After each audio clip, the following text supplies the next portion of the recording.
शेतकऱ्यांसमोर मुख्यमंत्री महत्त्वाचे नाहीत, एकटा बच्चू कडू 100 आमदारांना पुरेसा, बच्चू कडूंचा शिंदेंना घरचा आहे। अमरावती यशोमती ठाकूर नवनीत राणांमध्ये कलगीतुरा, रस्त्याच्या भूमिपूजनावरून श्रेयवादाची लढाई।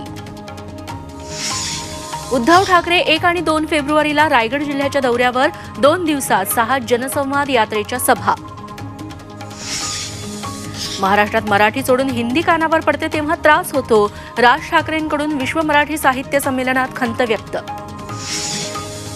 आपण खासदार होऊ शकतो असं लोकांना कल्पनेत वाटतं, होर्डिंग्जवरून प्रफुल्ल पटेलांची परिणय फुकेंवर टीका। मुंबईत 80 लाखाच्या 8 किलो अफगाणी चरसची विक्री करणाऱ्या मच्छीमाराला बेड्या, समुद्रमार्गे चरस येत असल्याचा संशय। दुबईतून तब्बल 4.5 कोटींच्या 7 किलो सोन्याच्या पावडरची तस्करी, पुणे विमानतळावर महिला तस्कराला बेड्या। नाशकात सल्फर कोटेड गोल्ड युरियाचा देशातील पहिला रॅक दाखल, केंद्र सरकारच्या राष्ट्रीय केमिकल अँड फर्टिलायझर कंपनीकडून युरियाची निर्मिती। पारंपरिक पिकांना बगल देत वाशिम जिल्ह्यातील शेतकऱ्यांची सब्जाला पसंती, जिल्ह्यात 873 हेक्टरवर सब्जाची पेरणी। पुण्यातील हिंजवडीत महिला IT अभियंत्याची गोळ्या झाडून हत्या, आरोपी प्रियकर पोलिसांच्या ताब्यात। इराणमध्ये 9 पाकिस्तानी नागरिकांची गोळ्या घालून हत्या, इराण पाकिस्तानातल्या तणावात वाढ। सिन्नरमध्ये 3 बिबट्यांचा मुक्त संचार, CCTVत कैद, बिबट्यांचा पाळीव कुत्र्यावर हल्ला।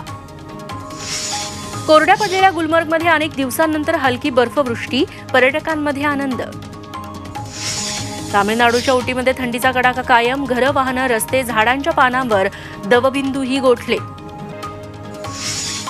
जपानमध्ये जोरदार बर्फवृष्टी, रस्ते, इमारती आणि गाड्यांवर बर्फाचा जाड थर। चांद्रयान आदित्य L1 नंतर इस्रोची नवी तयारी, वातावरणासंबंधी उपग्रह इन्सेट 3DS फेब्रुवारीत प्रक्षेपण। वंदे भारत रेल्वेचा वेग लवकरच 160 किलोमीटर प्रति तास, मुंबई ते दिल्ली अहमदाबाद प्रवासात 50 मिनिटांची बचत। वाराणसीतली ज्ञानवापी मशीद हिंदूंना सोपवा, मंदिर घोषित करा, ASI अहवालानंतर विश्व हिंदू परिषदेची मागणी।